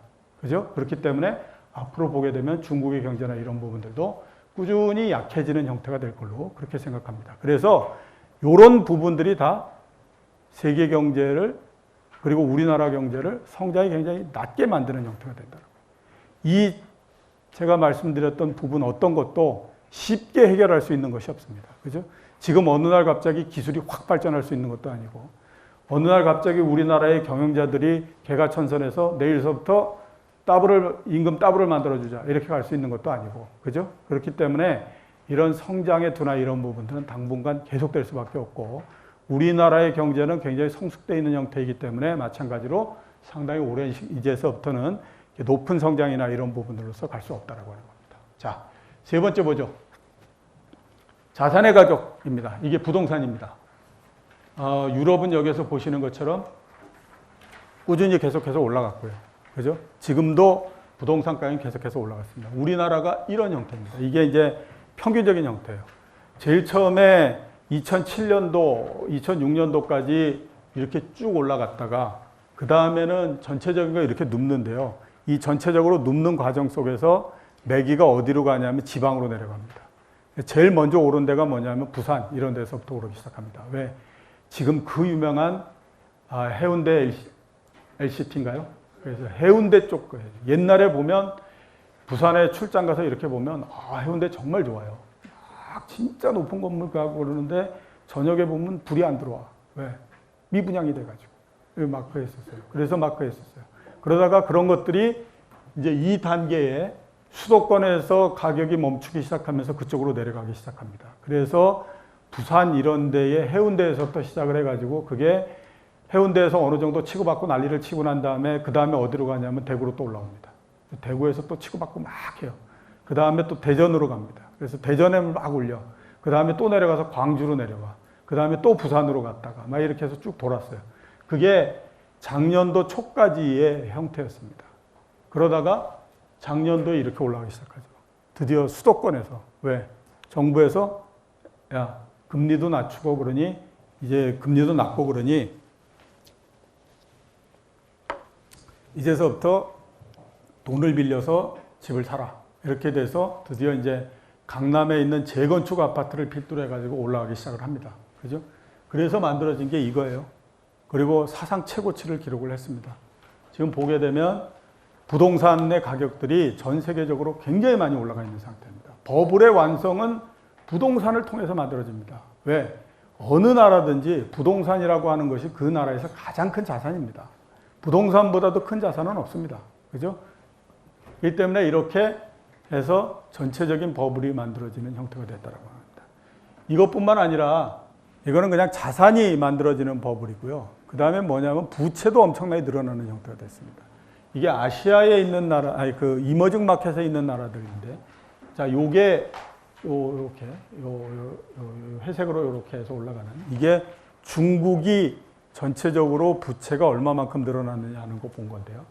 연간으로 보면 20%씩 늘어납니다. 그래서 2008년도에 보게 되면 4조 달러 정도였었는데 이게 2014년이 되면 12조 달러까지 갑니다. 그러니까 이머징을 중심으로 해서 굉장히 많은 부채가 늘어나는 형태가 됐습니다.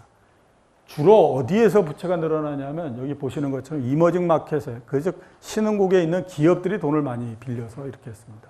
왜 이렇게 신흥국에 있는 기업들이 부채를 많이 일으켰느냐? 굉장히 간단해요. 이 부채를 일으킨 거를 가지고 뭐에 썼느냐 하는 걸 보면 아는데 이 부채를 일으킨 기업들이 대부분 보게 되면 땅에다가 파이프 박아서 석유를 캔다든지 아니면 꽃갱이 들고 들어가 가지고 갱도 타서 금을 판다든지 이런 회사들을 중심으로 해서 이렇게 굉장히 많이 늘어났습니다. 이게 늘어난 이유는 아까 말씀드렸던 것처럼 금리가 굉장히 낮아졌죠. 돈은 굉장히 많이 풀렸죠. 이렇게 되다 보니까 그 돈을 대출을 해주고 하는 데를 어디다 주로 포커스를 맞췄냐면 여기에 보시는 것처럼 이머징 마켓 신흥국들에 있는 기업들에다가 그랬어요. 그리고 그 기업들은 그 돈을 빌려서 생각해 보시죠. 내가 반도체를 생산하기 위해서 그 돈을 빌린다. 이거 굉장히 깝깝한 일입니다. 기술이 없는데 내가 반도체 생산해서 삼성전자보다도 더 좋은 제품을 만들어서 이건 불가능하잖아요. 그죠? 근데 제일 좋은 건 뭐냐? 자, 파이프 박아가지고 석유 빼내기 시작하면 파이프 박아가지고 아무튼 석유 빼내는 데까지 들어가는 돈이 배럴당 40불이야. 근데 그 당시에 유가가 보게 되면 120불이에요. 그러면 아무튼 나는 1배럴만 빼내면 거기에서 80불이 남는 거가 되는 거예요. 그죠? 그러다 보니까 너나 없이 돈을 빌려다가 땅에다가 파이프를 박고 난리를 치기 시작을 했다라고 하는 겁니다. 그래서 이렇게 많은 돈이 그 기업들의, 특히 신흥국 기업들에게 빌려주는 형태가 되는 이런 것들이 된 겁니다. 자, 근데 문제는 뭐냐? 그냥 유가가 120불, 150불에서 계속 갔으면 문제가 없어요. 근데 이게 한때 떨어졌을 때는 25불까지 떨어집니다. 지금도 40불 정도예요. 지금 40불 정도이기 때문에 어떤 일이 있느냐? 생산하기 위해서 들였던 돈보다도 제품의 가격이 더 떨어지는 형태가 되는 겁니다. 즉, 석유를 캐내면 캐낼수록 계속해서 손실이 나버리는 형태가 되는 거죠. 그러면 어떻게 되죠? 기업은 부실이 계속되는 겁니다. 그래서 그 부실이 계속되기 때문에 되는 기업은 우리 경제 원리상 봤을 때 그 시업은 그냥 폐쇄시켜버리면 됩니다. 근데 그렇게 못하죠. 그냥 우리 부하들은 또 그렇잖아요. 대우조선 계속 적자가 납니다. 엄청난 적자가 납니다. 그러면 그냥 폐쇄시켜버리면 되잖아요. 근데 왜 폐쇄를 못 시킬까요? 거기에도 굉장히 정치적인 부분들이 들어가기 때문에 그렇습니다. 자, 대우조선 한번 폐쇄시킨다고 생각해 보면요. 우선 거제도에 있는 대우조선 직원들 3만 명이 모두 다가 실업자가 되겠죠. 거기에 딸려 있는 식구까지 따지면 10만 명이 넘습니다. 그죠? 협력업체 따지면 엄청나게 많고요. 심지어는 보게 되면 거제도에서 횟집 하는 아줌마도 다 망하는 겁니다. 그러니까 그런 것 때문에 이게 할 수가 없는 거죠. 똑같아요. 어느 나라든지 석유를 뽑고 이러는 기업들은 굉장히 규모가 크기 때문에 그 나라의 국민기업입니다. 그 국민기업을 망하게 할 수가 없는 거죠. 그러다 보니까 그냥 계속 가고 있는 거예요. 정부가 그냥 대충 또 막아가면서 돈 집어넣고 이러면서 지금 계속 가고 있는 겁니다. 그래서 지금의 버블은 여기에서 보시는 것처럼 그 자산의 가격이 많이 올라가서 생기는 버블, 그 다음에 여기에서 보시는 것처럼 부채가 생겨서 생기는 버블, 이랬습니다.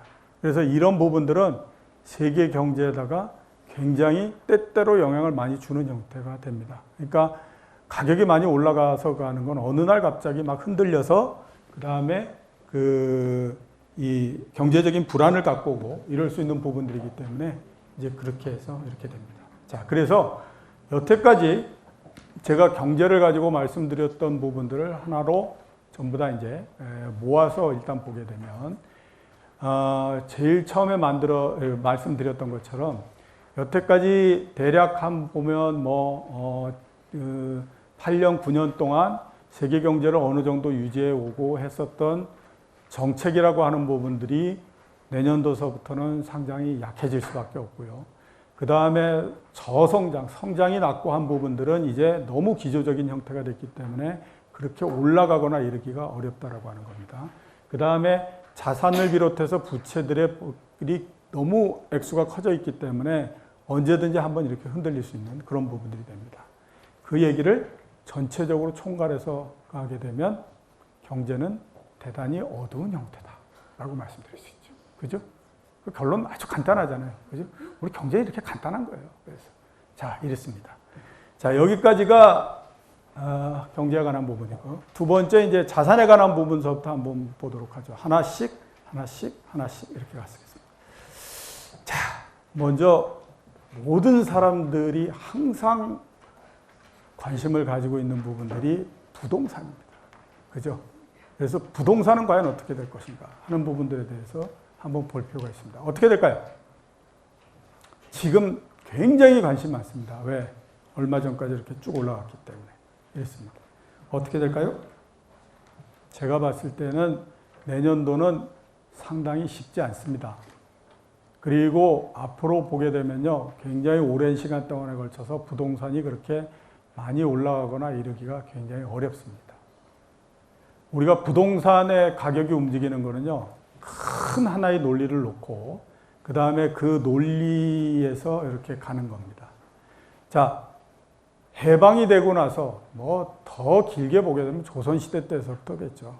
해방이 되고 나서 2007년, 8년도까지 우리나라의 부동산을 지배했던 논리는 딱 하나입니다. 뭐죠? 간단하게 얘기하면 땅은 거짓말하지 않는답니다. 그죠? 그렇기 때문에 그 논리가 온 겁니다. 그러니까 강남에 부동산을 산 사람이 있고 저기 전남, 해남에 부동산을 산 사람이 있어요. 해남에 있는 사람이 강남에 있는 사람보다 자기 땅이 덜 올랐기 때문에 열을 받는 건 있었어도 해남의 땅도 올라갔다라고 하는 겁니다. 그죠? 항상 그렇게 해왔어요. 그러니까 이게 보면 항상 올라가는 형태였기 때문에 어떤 일을 해도 된다라고 하는 겁니다. 제가 제일 처음에 입사했더니 위에 있는 사람들이 입사한 친구들을 가면 불러다가 얘기하는 게 있습니다. 야, 너 첫 월급을 받으면 3가지는 해라. 첫 번째는 보게 되면 어머니한테 빨간 네일을 사다 드려라. 그 있죠. 왜 빨간 네인지는 모르겠지만 아무튼 빨간 네일을 사다 드리라고 그래요. 아버지는 생각도 않고 그냥 어머니만 이렇게 그래요. 저도 보면 그렇습니다. 돈은 내가 다 벌어서 우리 애들한테 가는데 우리 애들은 아빠가 고맙다는 생각은 전혀 안 하고 전부 엄마만 거예요. 이게 왜 엄마만 가는지 모르겠지만 그렇습니다. 특히 저처럼 딸도 없고 아들만 둘인 사람은 진짜 서럽습니다. 그죠? 그렇습니다. 그게 이제 첫 번째고, 두 번째 보게 되면 재형저축 들으라 그래요. 그죠? 그 당시에 재산형성저축이라고 해서 그게 아무튼 정부, 기업에서 어느 정도를 이렇게 그 회사에서 이렇게 보충을 해주는 거였기 때문에 굉장히 수익이 높았습니다. 그 다음에 세 번째 뭐냐면 청약예금 들으라고 그러죠. 그래서 그때까지만 하더라도 뭔 짓을 하든지 아무튼 부동산을 사놓게 되면 시간이 지나면 항상 올라간다. 이렇게 얘기하는 거예요. 그래서 그때 정말 갖은 쇼를 다 해가면서 이렇게 하고 그랬습니다. 그러면 보면 나중에 그게 올라가서 또 이게 이렇게 되고 한다는 거예요. 그래서 이제 그런 그 땅은 거짓말하지 않는다라고 하는 것이 큰 논리가 되면서 이렇게 가격을 올려가는 그런 형태가 됐습니다. 근데 그게 2010년, 9년 이때가 되면 결정적으로 걸리기 시작합니다. 그때서부터는 논리가 또 바뀝니다. 그 다음에 논리가 뭐죠? 그 다음에는 인구가 줄어드는데 과연 부동산이 안전하겠느냐? 이게 되는 겁니다. 그리고 그 예로서 많이 얘기되는 게 뭐냐면 일본의 예를 이제 얘기를 합니다. 그래서 지금 동경이나 이런 데 가면요. 동경에 있는 집 중에 5%는 그냥 비어 있는 집입니다. 왜 비어 있느냐? 이유는 굉장히 간단합니다. 자, 한 집에서 애 하나씩 낳아. 그래서 남자애 하나 낳고 여자애 하나 낳고 이렇게 했다는 거예요. 둘이 결혼을 했어. 그래서 한 쌍이 됐어. 근데 이 집도 집이 있고 이 집도 집이 있는데 양가의 부모님이 다 나중에 나이 연세가 들어서 돌아가시면 집은 두 채가 생긴 거예요. 그죠? 한 가족에서. 하나를 옛날처럼 팔고 이렇게 하면 되는데 팔리질 않아. 그러면 그냥 그건 놔두고 있는 겁니다. 그러면 나중에 보면 그건 폐허가 됩니다.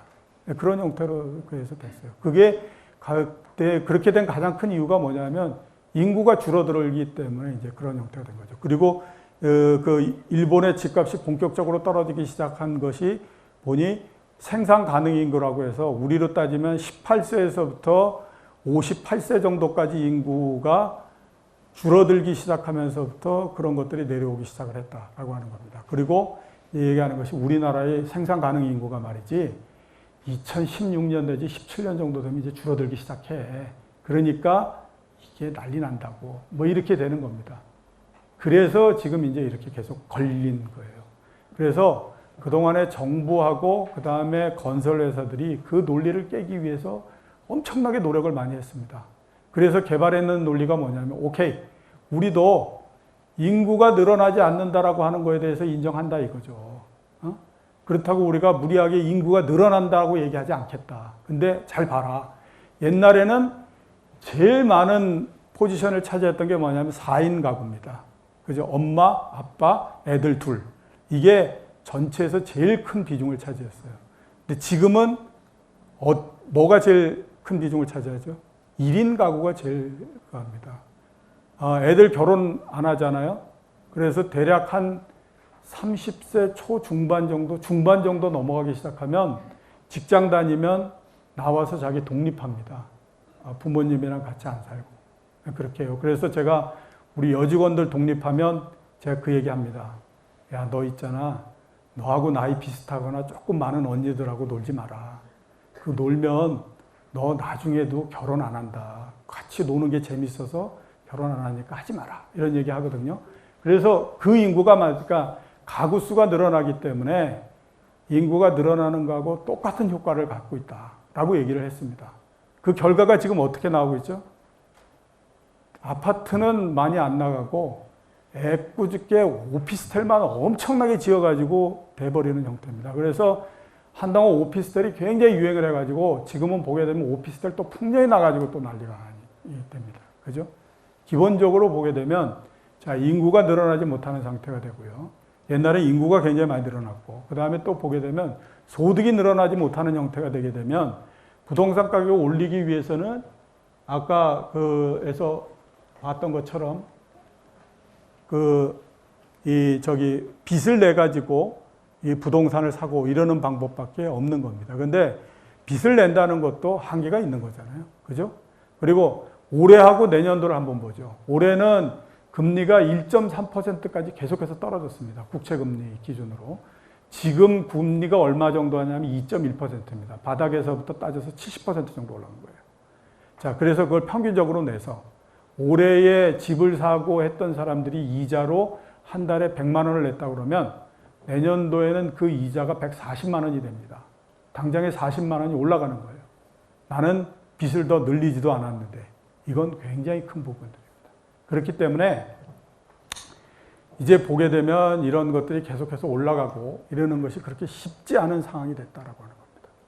아시겠죠? 그래서 부동산이나 이런 것들이 그렇게 크게 올라가거나 이러지 못합니다. 자, 이렇게 한번 생각해 보시죠. 1989년도 말에 일본의 부동산과 그 다음에 주식과 이런 것들이 피크를 치고 내려오기 시작합니다. 교수님 몇 년도에 일본 가셨다고? 제가 94년부터. 아, 94년. IMF 전까지. 일본 경제가 피크를 치고 이렇게 쭉 내려와서 가실 때. 그죠? 예, 그때서부터 이제 피크를 치고 그랬어요. 지금 보면, 일본 부동산이 그 당시 피크 때에 비해서 3분의 1 정도까지 내려와 있습니다. 이게 우리 한번 생각을 해보죠. 일본 열도가 사라지기 전까지 89년도에 부동산 가격을 회복할 수 있을까요? 없겠죠? 거의 불가능하다라고 봐야 됩니다. 자, 그런 것처럼 이거는 굉장히 어떻게 생각하면 쉽지 않은 부분들입니다. 그래서 우리가 옛날의 개념으로 부동산에 대한 환상을 계속해서 갖고 가시면 안 되고요. 이제서부터 부동산은 보게 되면 금리의 수준을 넘어가기가 굉장히 어렵습니다. 물론 지역에 따라서는 뭐 상당히 많이 올라가고 하는 것들이 있겠죠. 그렇지만 전체적으로 봐서는 그게 어려우니까 일단 그렇게 생각하셔야 되고요. 두 번째, 주식 한번 보죠. 이게 우리나라 주식이 온 겁니다. 1975년도서부터 시작해서 2016년도 현재까지. 진짜 보게 되면 골 때리지 않나요? 이렇게 여기서부터 시작해서 이게 70 정도예요. 이게 2000 정도고. 이렇게 올라오면 에브리바디 모두 다가 해피할 텐데 그게 아니라 엄청나게 오랜 동안 옆으로 갔다가 한번 툭 튀어 올랐다가 또 쭉 옆으로 갔다가 약간 올랐다가 쭉 이렇게 되고 오른 기간은 요거밖에 안 돼요. 41년 동안 6년 오르고 나머지는 다 이거예요. 제가 여기에서 입사했어요. 여기까지 16년 걸렸어요. 신입사원이 입사해서 임원이 될 때까지도 주가는 똑같습니다. 1000. 이게 뭔 일인가 이런 그랬어요. 이렇게 하고 지금 보게 되면 이렇습니다. 그러니까 저는 여기에서 1000에서 입사해서 여기 지금 28년 지났는데 2000 돼 있어요. 그러니까 딱 2배 오른 이렇게 된 겁니다. 그래서 주식은 우리나라 이렇게 있습니다. 자, 앞으로 어떻게 될까요? 제가 봤을 때 마찬가지로 굉장히 오랜 시간 동안 거쳐서 옆으로 이렇게 쭉 어느 정도 계속 이렇게 갑니다. 자, 이게 100이고 1000이고 2000이고 이래요. 진짜 우리나라 시장은 희한한 게 중요한 기록 포인트. 로그 100은 2죠. 그죠? 그죠? 젊은 사람들은 로그 100은 2. 로그 1000은 3이에요. 3. 로그 2000은 복잡한 수야. 근데 이렇게 돼요. 그러니까 그런 중요한 때를 넘지 못하고 굉장히 오랜 시간 동안 이렇게. 왜 이렇게 됐을까요? 그냥 이렇게? 그건 아니라고요. 다 이유가 있어요. 자, 이때는 우리나라의 경제가 경공업의 시대입니다. 이때서부터 중화학공업 막 투자하고 했었어요. 그죠? 근데 수익성 이런 것들이 뒷받침 안 되기 때문에 주가 못 올라갑니다. 그러다가 삼저 대홍황 이런 거 하면서 드디어 이제 그동안 투자해놨던 것이 수익이 좋게 나기 시작하면서 쭉 올라가기 시작한 거예요. 그리고 이 시점에서 이때의 경제로서 더 이상 올라가지 못하는 형태가 돼서 이렇게 쭉 갔고요. 이 올라간 거는 여기에서 외환위기가 납니다. 그죠? 그리고 여기에서부터 외환위기가 나고 우리나라 기업들이 엄청난 구조조정을 합니다. 구조조정이라고 하는 것은 결국에 보게 되면 우리는 구조조정하면 대부분 다 사람을 자르는 거다 이렇게 생각하지만 구조조정의 근본적인 목적은 뭐냐면 기업의 수익성을 높이는 겁니다. 그래서 구조조정을 통해서 기업의 수익성이 굉장히 높아졌어요. 이전까지는 앞에서 제가 말씀드렸던 것처럼 지금 삼성전자 이런 것들이 굉장히 뭐 수익하고 하잖아요. 이때 94년도에 처음으로 반도체가 엄청난 대호황을 이루면서 우리나라 기업으로는 처음으로 1년 동안에 1조를 법니다. 그 1조를 버니까 우와 이렇게 돈을 많이 버는구나라고 해서 저지른 짓이 뭐냐면 삼성 자동차를 만듭니다. 그죠? 그랬다가 반도체가 95년도부터 깨지기 시작해가지고 엄청나게 그래서 결국에 보면 외환위기 났을 때 까딱 잘못 땄으면 삼성이 망할 뻔도 하고 막 이렇게 가잖아요. 근데 지금은 보면 어느 정도가 하냐면 한때 많이 벌었을 때 3년 전 같은 때 삼성이 1년 동안 순이익으로 영업이익으로 40조를 발생을 시킵니다. 엄청나게 많은 돈 번 거예요. 그렇게 돼서 이 수익성이 높아지기 때문에 이게 이렇게 된 겁니다. 또 하나의 뭔가가 있어야 이게 이제 툭 올라가는 형태가 되는데 그게 아직까지 안 나오는 거죠. 그죠? 그렇기 때문에 보게 되면 주식은 당분간은 계속 이렇게 한 겁니다. 이렇게 뭐 크게 올라가고 뭐 이러는 거 없이 그냥 이렇게 하는 겁니다. 이렇게 됩니다. 자, 이런 거에서 우리는 그러면 어떻게 우리의 재산이나 이런 것들을, 그러니까 자산을 이렇게 꾸려가고 이렇게 해야 될 것인가 하는 부분들에 대해서 한번 살펴볼 필요가 있습니다. 자, 제가 지금까지 계속 말씀드렸던 것이 뭐냐면 우선 첫 번째 보게 되면 저성장입니다. 그죠? 두 번째 보게 되면 저성장이 굉장히 낮아지기 때문에 금리가 굉장히 떨어지는 형태가 됩니다. 이런 형태가 되면 우리가 가지고 있는 자산의 구조는 시간이 지나서 보게 되면 다 또 바뀌어가는 형태로서 됩니다. 이게 그냥 되는 게 아니고요. 그래서 이렇게 되는데, 자, 이렇게 성장이 낮고, 그 다음에 금리가 낮고, 이렇게 된 거에 경험을 갖고 있는 나라는 세계에서 딱 한 군데밖에 없습니다. 어디죠? 계속해서 제가 얘기했던 일본입니다. 일본이 성장이 낮고, 그 다음에 금리가 낮고, 이러는 것들에 대한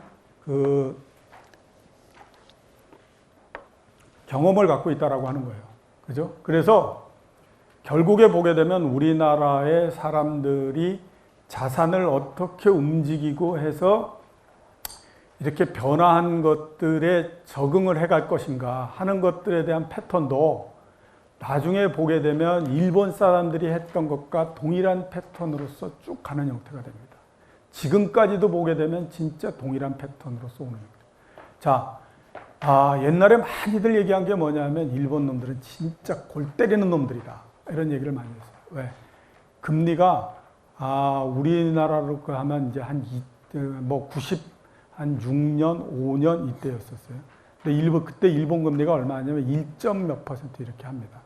그러면 우리 그냥 생각해 보면 이런 거잖아요. 야, 그거 왜 하니? 그냥 그 돈 갖다가 주식 투자하면 누가 알아? 하루에 한 5%만 오르면 5년짜리 금리가 한꺼번에 떨어지는데 왜 그 미친 짓을 하고 있냐. 이런 얘기를 해요. 근데 그때 보면 일본 사람들이 꾸준히 계속 우체국 예금 이런 거 해가지고 저축을 계속 합니다. 그러니까 우리가 생각하는 거하고 굉장히 다르게 움직이는 형태가 되는 거죠. 그래서 쟤네들이 역시 보게 되면 뭔가를 잘 모르는 놈들이야. 이렇게 얘기했는데요. 그럼 우리나라는 어떻게 됐느냐? 그래 보면 우리나라도 마찬가지입니다. 여러분 아마 다 기억하시겠지만 대략 보게 되면 한 10년 전 정도서부터 특히 증권회사들을 중심으로 해서 어떤 얘기들을 굉장히 많이 했냐 하면 이런 얘기들을 굉장히 많이 했습니다. 이제 금리가 너무 낮아져서 우리나라에서 저축의 시대는 끝이 났고, 그죠? 이제서부터 투자의 시대가 됩니다. 이런 얘기 많이 했잖아요. 그래서 이제 선풍적인 인기를 불러일으켰던 것이 뭐냐면 펀드라고 하는 것이 굉장히 선풍적인 인기를 불러일으켰죠. 그죠? 자, 펀드 투자해 보신 분. 아유, 뭐 앞에 주로 이렇게 앞에. 자, 주식 투자해 보신 분. 또 뒤에도 다 계시고 굉장히 많이 가시네요. 자, 그래서 그랬던 것이 이제 펀드 이런 것들이 굉장히 많이 그랬습니다. 근데 우리가 그냥 생각하면 펀드 투자 이런 것들로 가기 때문에 저축해서 돈을 빼가지고 일로 가고 뭐 이렇게 했을 거라고 생각하지만 지금까지 결과를 보게 되면 펀드나 이런 쪽으로서 돈이 가는 것이 아니라 저축이나 이런 쪽으로서 계속해서 늘어나는 형태가 됐다는 거예요. 자, 그냥 한번 보게 되면요. 2006년도에 우리나라의 주식형 펀드의 잔고가 총 140조가 넘습니다. 그때의 채권으로서 되어 있는, 그러니까 확정적인 이자가 나오고 이러는 것들의 그 잔고는 20조 이런 정도밖에 안 되는 거였습니다. 지금 보게 되면 드디어 이제 채권 이런 것들 펀드의 잔고가 주식형 잔고보다도 높아졌습니다. 그러니까 채권 쪽으로 꾸준히 계속해서 돈이 몰렸다라고 하는 거예요. 그래서 확정적으로 나오는 곳에 계속해서 돈이 몰리는 형태로서 갑니다. 일본 역시 마찬가지입니다. 이렇게 금리가 낮아지고 그럴 때 제일 먼저 돈이 움직이는 것이 어디로 가냐 하면 자기네 나라 채권으로 갑니다. 자기네 나라 채권으로 가서 정말 금리가 너무 낮아져서 0.1%, 0.05% 이렇게 돼서 이제 더 이상은 진짜 내 못하겠다. 이러기 전까지 계속해서 그걸로 갑니다.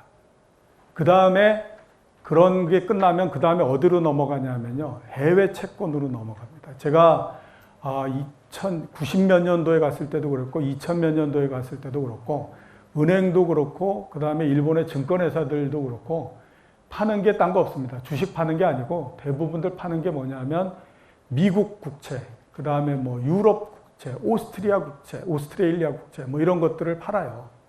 그게 왜 그러냐면 그 당시에 일본의 금리는 1% 이런 정도밖에 안 되는데 미국의 금리 이런 것들은 3%, 4% 이렇게 되기 때문에 거기에서부터 차익이 나오기 때문에 그렇습니다. 그래서 그렇게 해외 채권 쪽으로 계속해서 갑니다. 그래서 그게 진짜로 갈 때까지 다 가고 난 다음에 그 다음에 가는 게 뭐냐면 해외 주식이나 그 다음에 자기네 나라 주식이나 이런 쪽으로 넘어가는데 가장 큰 대종은 뭐냐면 계속해서 금리 수익이 나는 쪽으로 계속해서 가는 겁니다. 자, 우리나라도 마찬가지입니다. 앞에서 제가 말씀드렸던 것처럼 금리가 너무 떨어져서 이제 우리가 투자의 시대가 된다라고 얘기했지만 계속해서 돈은 그쪽으로 계속해서 몰렸다라고 하는 겁니다. 그래서 제가 봤을 때는 우리나라도 아직까지 보게 되면 계속해서 우리나라 채권으로 이렇게 합니다. 그래서 금리가 4%, 5% 돼 있을 때는 그때 뭐 국채도 사고 삼성전자 채권도 사고 뭐 이렇게 가는데 그 다음에 쭉 내려와서 한 2% 이렇게 되니까 그 다음에 사람들이 열심히 찾아다닌다라고 하는 거예요. 어떤 채권을 찾아다니느냐. 자, 대한항공 이런 걸로 갑니다. 왜? 대한항공 채권 뭐 이렇게 가면 이 국적 항공사가 망하지는 않는데 이게 보니 금리는 뭐 5%가 되고 이렇게 높다라고 하는 거예요. 그래서 이제 그런 것들을 주로 투자하고 막 이렇게 됩니다. 그게 채권을 뒤지고 뒤지면서 계속해서 가는 형태입니다. 지금도 이제 계속 그런 형태가 되고 그 다음에 앞에서 해외 채권으로 넘어간다고 말씀드렸잖아요. 몇 년 전에도 유행이었고 올해에 얼마 전에 몇 달 전에도 유행했던 게 뭐냐면 브라질 국채 이런 거 갑니다. 지금도 아마 돈 넣어놓고 가시면 은행에 PB들이나 이런 사람들이 가끔 문자 보낼 겁니다. 그죠? 브라질 국채 뭐 수익률 10몇% 뭐 이러면서 이거 하세요 뭐 이렇게 나옵니다. 그러니까 우리나라도 보게 되면 이제 글로 넘어가는 겁니다. 그런 과정으로서 이렇게 쭉 가는데 그래서 전체적으로 보게 되면 이런 이자 수익이 나고 이러는 쪽이 굉장히 비중이 커집니다. 왜 이렇게 커지느냐? 즉 일본 사람들뿐만 아니라 우리나라 사람들도 왜 이렇게 가느냐? 이거는 굉장히 간단하기 때문에 그렇습니다. 자, 금리도 굉장히 낮아졌고요. 특히 보게 되면 이제 저성장이 될 뿐만 아니라 고령화가 되고 이렇게 되다 보니까 은퇴를 하고 난 다음에 내가 어떤 형태로서 자산을 꾸려서 갈 건가 하는 것들에 대한 것이 굉장히 중요해질 수밖에 없습니다. 그러면 그 시점에서 판단해야 될 게 뭐냐면 여태까지는 내가 월급을 받아가면서 살았다라고 하는 거예요. 그거하고 비슷하게 만들어지려면 정기적으로 나한테 뭔가 돈이 들어오는 구조가 돼야 된다라고 하는 겁니다. 그래서 나오는 게 뭐냐면 채권. 그거는 정확하게 망하지 않는 한 어떤 시점에 돈이 나온다라고 하는 게 있으니까 그거를 또 월별로 잘라서 줍니다. 그러니까 3달에 한 번 이자가 나오는 걸 증권회사들이 그걸 3분의 1로 토막을 내가지고 매달마다 넣어줘요. 그러면 그게 중요한 게 뭐냐면 21일 날 들어와요. 그러면 21일 날 옛날에 월급 받던 것과 비슷한 형태가 되니까 이게 나이 들고 그러는 양반들 입장에서 봤을 때는 옛날에 내가 회사를 다니는 것과 비슷한 형태의 꼴을 만들어주기 때문에 이런 형태가 되는 겁니다. 그래서 전체적으로 봤을 때 그런 부분들이 계속해서 늘어나는 형태가 됩니다. 그래서 일단 이제 계속 그런 형태로서 바뀌는 거고요. 조금 전에 여쭤봤더니 제가 생각했던 것보다는 주식 투자라는 분들이 굉장히 많으신 것 같아요. 그죠? 그래서 그냥 주식을 그렇게만 하고 넘길 게 아닌 것 같아서 한번 주식을 돌아가서 잠깐 더 말씀을 드리도록 하겠습니다. 제가 이것만 가지고 29년 됐습니다. 오직 하나, 종합주가지수 하나 가지고 죽기 살기로 올라간다 떨어진다만 그랬어요. 공자님 말씀에 10년 동안 뭔가를 열심히 하면 세상이 보인다라고 얘기를 하던데 종합주가지수 하나를 가지고 30년을 쳐다봤는데도 잘 안 보이는 것 같아요. 그래서 근데 그거 하나는 있는 것 같습니다. 우리가 남자들은 없지만 여자들이 있는 감각이 있는데 육감이라고 하는 게 있죠. 그죠? 그 육감이라고 하는 거는 정말로 엄청난 그 힘을 갖고 있습니다. 제가 뭔지 모르지만 이렇게 될 것 같은데? 라고 하는 거에 대해 갑자기 이렇게 어느 날 딱 그 하게 되면 생각이 오게 되면 그거의 확률은 거의 90%가 넘는 게 되는 거예요. 그 이해는 주식을 가면서 뭘 가지고 어떻게 하고 하는 거는 잘 안 맞는 것 같고 되게 보게 되면 굉장히 갑니다. 그래서 제가 옛날에 한때 우리 미국 갔다가 오신 우리 제가 사원 때 우리 이사님한테 그 얘기했다가 죽을 뻔했습니다. 그래서 너는 주식을 뭘로 보냐? 저는 감으로 봅니다. 그랬더니 거의 죽이려고 그래가지고 그랬는데 지금 제가 한 30년 지나서 보니까 그게 내가 맞는 얘기였던 것 같아. 이런 생각이 들어요. 자, 주식과 할 때 굉장히 중요한 부분들이 뭐냐면 이익이 어떻게 되느냐 하는 부분들입니다. 앞에서 여기에서 보셨던 것처럼 주가가 여기에서부터 1000에서부터 2000을 올라가고 이렇게 됐죠. 이게 보게 되면 2004년 정도서부터 올라가기 시작을 했던 겁니다. 자, 그걸 한번 기억하시고 이걸 한번 보죠. 이게 이익입니다. 영업이익이. 2000년서부터 현재까지의 영업이익입니다. 중간에 보게 되면 3번의 퀀텀 점프가 이루어집니다. 2004년도에 한번 퀀텀 점프가 이루어졌고요. 이전에 보면 평균적으로 분기당 10조 정도의 이익이 발생을 했다가 2004년도에 웬일인지 갑자기 15조 정도의 이익이 발생을 합니다. 두 번째 퀀텀 점프는 2011년도에 이루어집니다. 25조 정도였던 분기당 25조 정도였던 영업이익이 35조로 갑자기 확 뛰어버립니다. 그 다음에 세 번째 퀀텀 점프는 올해 상반기 때입니다. 지금 보게 되면 죽는다 산다 하잖아요. 경제가 굉장히 어렵다 어쩌다 막 얘기하는데 기업 입장에서 봤을 때는 진짜 올해 상반기는 최고의 해입니다. 왜? 드디어 분기에 40조를 넘어가는 이익을 발생을 시킵니다. 그러니까 기업 입장에서 봤을 때 진짜 올해 최고야. 왔다 있는 거예요. 여기에서 보시는 것처럼 대략 32조 정도였던 것이 올해 갑자기 40조로 이렇게 뜁니다. 이렇게 2000년서부터 시작해서 3번의 퀀텀 점프가 있었습니다. 자, 말씀드렸던 것처럼 2004년도에 한번 점프를 했고요. 주가는 계속해서 올라가서 여기에 보시는 것처럼 드디어 이렇게 2000까지 갔습니다. 그죠? 자, 두 번째 보게 되면 여기에서 이렇게 점프를 했음에도 불구하고 주식을 보시는 것처럼 옆으로 그냥 이렇게 갑니다. 그죠? 2011년도에. 자, 그러면 왜 이때는 주가가 굉장히 많이 올라가고 이때는 못 올라갔느냐 하는 거를 보면 올해 상반기에 이렇게 증가를 했으니 이제 앞으로 주가가 어떻게 될 것인가 하는 부분들이 나올 수 있잖아요. 자, 이때 1000에서부터 2000까지 올라갔던 가장 큰 이유는 이렇게 이익이 한번 점프를 하고 그 다음에 계속해서 늘어난 겁니다. 그죠? 15조에서부터 시작해서 2010년도에 25조까지 꾸준히 계속해서 늘어났기 때문에 주가는 지속적으로 올라가서 1000에서부터 2000까지 갈 수 있었던 거고요. 여기에서는 보시게 되면 35조까지 올라갔다가 옆으로 깁니다. 전혀 늘어나지 않고. 그죠? 그러니까 이익이 늘어나지 않기 때문에 주가는 그냥 옆으로 이렇게 간 겁니다. 자, 그러면 앞으로 봤을 때 중요한 건 뭐냐면 이렇게 40조까지 뛰었다라고 하는 거예요. 이 이익이 이렇게 해서 계속 늘어나게 되면 주가는 드디어 2000을 벗어나서 3000을 향해서 가겠죠. 그죠? 그게 아니고 이렇게 계속 옆으로 가버리거나 뭐 이런 형태가 되면 지금과 마찬가지로 계속 옆으로 가다가, 그죠? 어떤 순간에 쌓여놓은 것들이 한번 터지는 때가 되면 주가가 올라가 버리는 형태가 된다라고 하는 거예요. 그래서 결국 보게 되면 이렇게 이익이 여기에서부터 이렇게 올라갈 수 있느냐 아니면 이렇게 돼버릴 거냐 하는 것들이 제일 중요한 부분들이 되는 거 아닙니까? 그죠? 여기에서 이익이 이렇게 크게 증가했던 이유를 보게 되면 세 가지입니다. 하나는 말씀드렸던 것처럼 중국 특수가 이때에서부터 본격적으로 이루어졌기 때문에 그렇습니다. 두 번째는 이때에 경제가 좋았어요. 성장률이 4.8%씩 이렇게 했습니다. 그게였고, 세 번째로 제일 중요한 부분이 이겁니다. 뭐냐면 기업은 부가가치를 만들어냅니다. 그리고 그 부가가치를 만들어낸 거를 서로 나눠갔습니다. 누구누구가 나눠갔냐? 기업도 갖고 가고 가게가 갖고 갑니다. 임금이라고 하는 것을 통해서 가게가 갖고 가고, 그 다음에 금리라고 이자를 통해서 은행을 비롯한 금융기관들이 갖고 갑니다. 그 다음에 세금을 통해 가지고 정부가 갖고 가고, 맨 마지막에 남는 게 기업이 이렇게 갖고 가는 거예요. 이렇게 분배가 됩니다. 자, 여기까지가 보게 되면 외환위기 이전입니다. 외환위기 이전에 부가가치 100이 만들어지게 되면 분배가 어떻게 되냐면 가게가 대략 보면 40% 정도 갖고 가요. 평균적으로.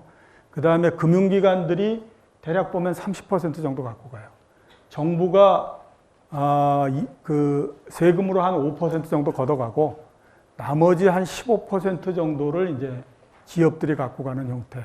이게 우리나라가 외환위기 이전까지 전형적으로 부가 생성되면 나눠갖는 구조였습니다.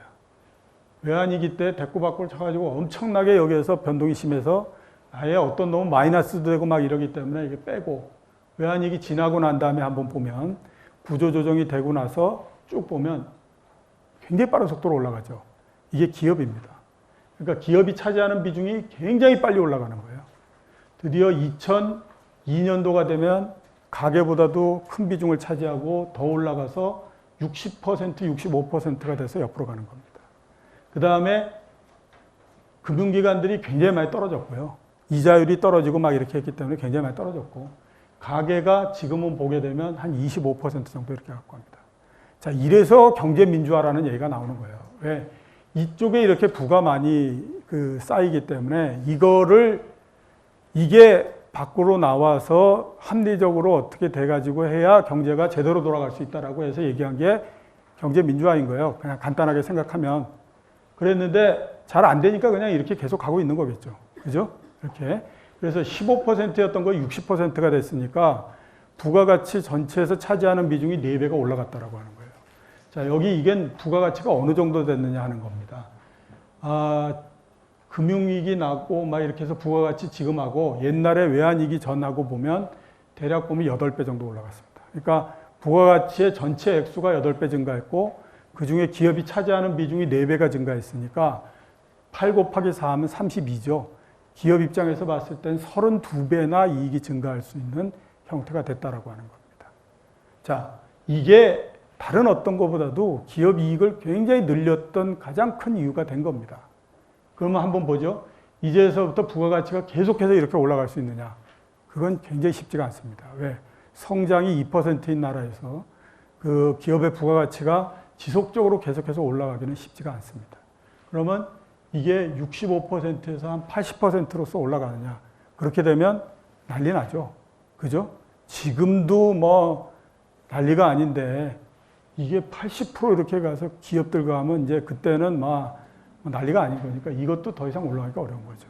그러니까 이 구조로서 봤을 때는 이익이 크게 증가하기가 어려운 형태라고 봐야 되지 않겠습니까?